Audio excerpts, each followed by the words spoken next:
Iran के supreme leader अयतुल्ला Ali Khamenei की जान जाने पर मोदी सरकार की चुप्पी ने देश के अंदर एक बड़ा सियासी तूफान खड़ा कर दिया है।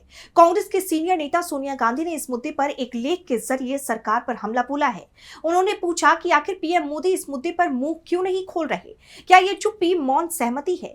सोनिया ने इस रवैये पर जिम्मेदारी से भागने का आरोप लगाया है। और क्या कुछ लिखा है सोनिया गांधी ने, जानेंगे इस रिपोर्ट में। ईरान के सर्वोच्च नेता अयतुल्ला अली खामेनेई की जान लिए जाने के बाद भारत सरकार के रुख पर कांग्रेस ने कड़ा ऐतराज जताया है। कांग्रेस संसदीय दल की चेयरपर्सन और राज्यसभा सांसद सोनिया गांधी ने इस मुद्दे पर मोदी सरकार को घेरा है। उन्होंने सरकार की चुप्पी पर गंभीर सवाल उठाए हैं। द इंडियन एक्सप्रेस में छपे इस लेख में सोनिया गांधी ने साफ शब्दों में कहा है कि इस मामले में भारत की खामोशी कोई तटस्थता नहीं, बल्कि ये अपनी जिम्मेदारी से पीछे हटना है। अपने लेख की शुरुआत में सोनिया गांधी लिखती हैं कि 1 मार्च को ईरान ने इस बात की पुष्टि की कि उसके सर्वोच्च नेता अयतुल्ला सैयद अली हुसैनी खामेनेई की अमेरिका और इजरायल की तरफ से किए गए टारगेटेड हमलों में जान ले ली गई थी। चल रही बातचीत के बीच एक मौजूदा राष्ट्र अध्यक्ष की जान लेना समकालीन अंतर्राष्ट्रीय संबंधों में एक गहरी दरार को दर्शाता है। हालांकि इस घटना के झटके से परे नई दिल्ली की चुप्पी भी उतनी ही स्पष्ट और हैरान करने वाली है। अपने लेख में सोनिया गांधी ने प्रधानमंत्री नरेंद्र मोदी के बयानों की आलोचना की। उन्होंने कहा कि सरकार ने ईरान की संप्रभुता के उल्लंघन पर कुछ नहीं कहा। शुरुआत में पीएम मोदी ने अमेरिका और इजरायल के हमले पर भी कोई बात नहीं की। उन्होंने सिर्फ यूएई पर हुए ईरान के जवाबी हमले की निंदा की। सोनिया गांधी ने कहा कि बाद में पीएम ने संवाद और कूटनीति की जो बात कही वो काफी घिसी पिटी लगी।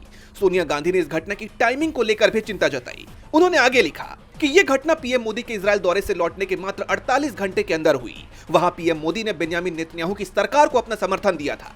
ऐसे समय में जब कई देश इस मामले से दूरी बनाए हुए हैं, भारत का इजरायल को ऐसा समर्थन देना चिंताजनक है। सोनिया गांधी आगे लिखती हैं कि बिना युद्ध का ऐलान किए किसी नेता की जान लेना संयुक्त राष्ट्र चार्टर का उल्लंघन है। उन्होंने कहा कि अगर दुनिया का सबसे बड़ा लोकतंत्र ऐसे मामलों पर चुप रहता है तो ये बहुत गलत मिसाल पेश करेगा। इससे ऐसा लगता है कि जैसे भारत इस घटना को मौन समर्थन दे रहा हो। अपने लेख में सोनिया गांधी ने भारत और ईरान के मजबूत ऐतिहासिक रिश्तों का भी जिक्र किया। उन्होंने याद दिलाया कि 1994 में जब कश्मीर मुद्दे पर भारत के खिलाफ संयुक्त राष्ट्र में प्रस्ताव लाया जा रहा था, तब ईरान ने उसे रोकने में अहम भूमिका निभाई थी। पूर्व पीएम अटल बिहारी वाजपेयी ने भी 2001 में ईरान जाकर इन रिश्तों को मजबूती दी थी। लेख के आखिर में सोनिया गांधी ने लिखा कि यह सिर्फ नैतिकता का सवाल नहीं, बल्कि यह भारत की रणनीतिक जरूरत भी है। खाड़ी देशों में करीब 1 करोड़ भारतीय रहते और काम करते हैं। संकट के समय में उनकी सुरक्षा भारत की एक स्वतंत्र देश वाली छवि पर निर्भर करती है।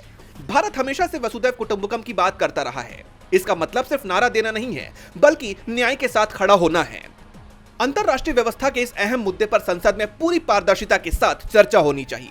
सोनिया गांधी के इस लेख को रिपोस्ट करते हुए कांग्रेस सांसद और लोकसभा में नेता प्रतिपक्ष राहुल गांधी ने भी मोदी सरकार को निशाने पर लिया। राहुल गांधी लिखते हैं, जब किसी विदेशी नेता की टारगेटेड जान लेने पर हमारा देश संप्रभुता या अंतर्राष्ट्रीय कानून के बचाव में कोई स्पष्ट बात नहीं करता और निष्पक्षता छोड़ दी जाती है, तो ये हमारी विदेश नीति की दिशा और विश्वसनीयता पर गंभीर सवाल खड़े करता है। इस मामले में चुप्पी साधे रखना तटस्थता नहीं है। यानी देखा जाए तो खामेनेई की जान लिए जाने पर मोदी सरकार के रवैये पर कांग्रेस ने कड़े सवाल उठाए हैं। अब इस लेख के जरिए मोदी सरकार पर किए गए हमलों का सरकार की तरफ से कोई जवाब आता है या नहीं, ये तो देखना होगा।